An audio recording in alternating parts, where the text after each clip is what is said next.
গাটি কচুর তো অনেক রকম রেসিপি আপনারা ট্রাই করেছেন বন্ধুরা। আজকে একটু অন্যরকমভাবে গাটি কচুর একটি রেসিপি শেয়ার করছি আপনাদের সাথে। নমস্কার বন্ধুরা, ঘরোয়া রান্না বাই চৈতালিতে সবাইকে স্বাগত জানাই। আমি এখানে বড় বড় সাইজের বেশ 4টে মতো গাটি কচু নিয়েছি। গাটি কচুগুলো এবার আমি ছাড়িয়ে নেব।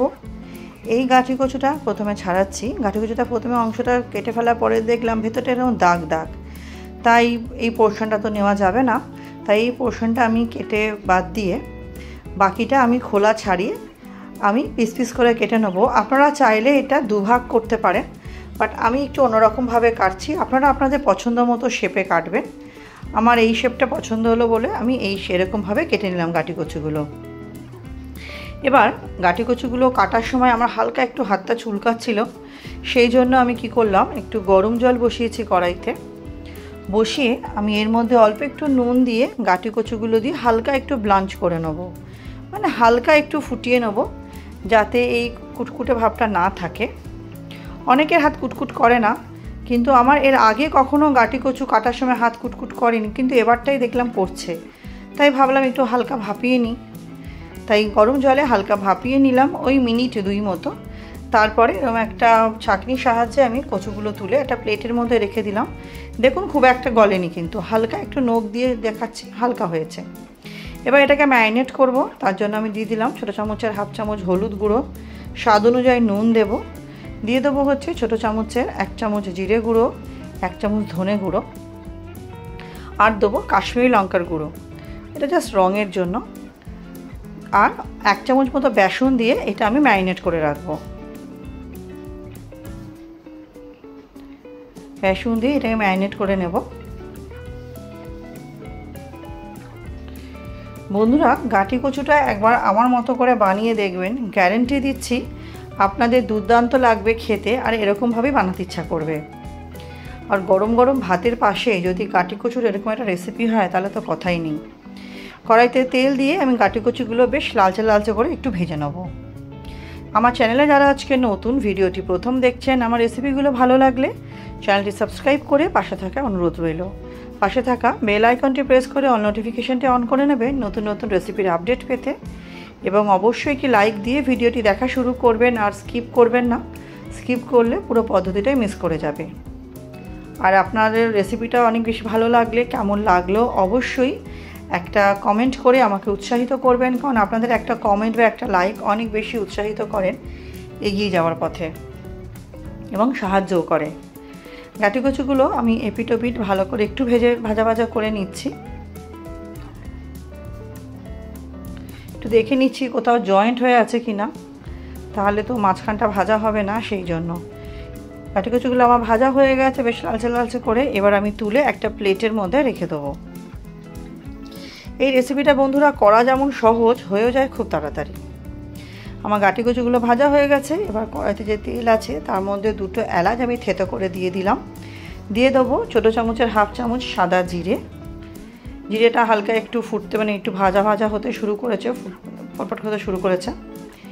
এরপরে আমি এর মধ্যে দিয়ে দেবো হচ্ছে 2টো তেজপাতা, দিয়ে একটু ফোড়নটা খুন্তির সাহায্যে একটু ভালো মতো ফোড়নটা ভাজা ভাজা করে নেবো, যাতে ফোড়ন দিয়ে একটা মিষ্টি গন্ধ আসে। এমনি জিরে ভাজা বা এলাচ ভাজার সময় খুব সুন্দর একটা গন্ধ আসে। এবার দিয়ে দিলাম হচ্ছে 1 চামচ বেসন। বেসনটা দিয়েও কিন্তু আমাকে একটু ভালো মতো ভেজে নিতে হবে।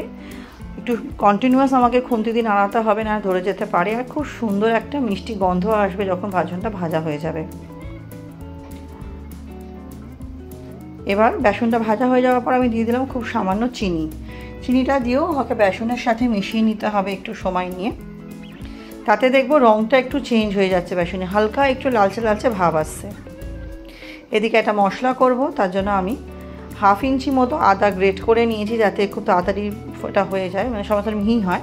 নিয়েছি 1/2 টমেটো আর 4টে মতো লঙ্কা। ঝালটা অবশ্যই আপনাদের স্বাদ অনুযায়ী বাড়িয়ে কমিয়ে নেবেন।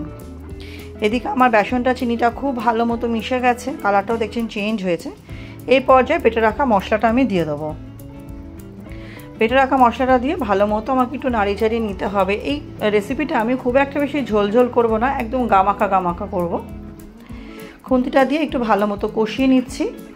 এবার মশলার বাটিতে লেগে থাকা অল্প একটু জল দিয়ে আমি দিয়ে দিলাম, যাতে নিচে লেগে না যায়। দিয়ে কিছুক্ষণ নাড়িচাড়ি একটু ফুটতে দেবো। যখন দেখবো ফুটে গিয়ে মশলাটা অনেকটাই ভালো মতো ফুটে গেছে, তখন আমি এর মধ্যে কিছু গুঁড়ো মশলা অ্যাড করে দেবো। দেখুন মশলাটা অনেকটাই আমার কষে গেছে। দিয়ে দিলাম হচ্ছে জিরে গুঁড়ো 1 চামচ, দিয়ে দেবো ধনে গুঁড়ো 1 চামচ মতো, কাশ্মীর লঙ্কার গুঁড়ো দিয়েছি 1 চামচ, সবই আমার ছোটো চা চামচের 1 চামচ দিয়েছি। দিয়ে ভালো মতো একটু কষিয়ে নিতে হবে। একটু শুকনো শুকনো হয়ে গেছে মশলাটা, যাতে নিচে লেগে না যায়, তার জন্য আমি খুব সামান্য একটু জল দেবো। খুব সামান্য একটু জল দিচ্ছি, আমি এটা রুম টেম্পারেচারে রাখাই জল দিচ্ছি। জল দিয়ে ভালো মতো আমাকে মশলাটা কষিয়ে নিতে হবে। যতক্ষণ না মশলা থেকে আমার তেল ছাড়ছে ততক্ষণ একটু ভালো মতো আমাকে এটা কষিয়ে নিতে হবে। দেখুন মশলাটা খুব ভালো মতোই আমার কষে গেছে। আমি আরেকটু খুন্তির সাহায্যে নেড়ে চেড়ে নিচ্ছি। মশলাটা আর কি একটু বেশি কষে গেছে, একটু শুকিয়ে শুকিয়ে এসছে। এই পর্যায়ে আমি গাঁটি কচুগুলো দিয়ে দিলাম। গাঁটি কচুগুলো দিয়ে মশলার সাথে গাঁটি কচুটা কিন্তু খুব ভালো মতো কষিয়ে নিতে হবে। আর যেহেতু মশলাটা আমার অনেকটাই শুকিয়ে গেছিলো, তার জন্য গাঁটি কচু দিয়ে আমি কিছুক্ষণ নাড়িয়ে নিয়ে এর মধ্যে খুব সামান্য একটু জল দেবো, যাতে মশলার সাথে গাঁটি কচুটা খুব ভালোভাবে মজে যায়। খুব অল্প একটু জল দেবো, বেশি জল এখন দেবো না।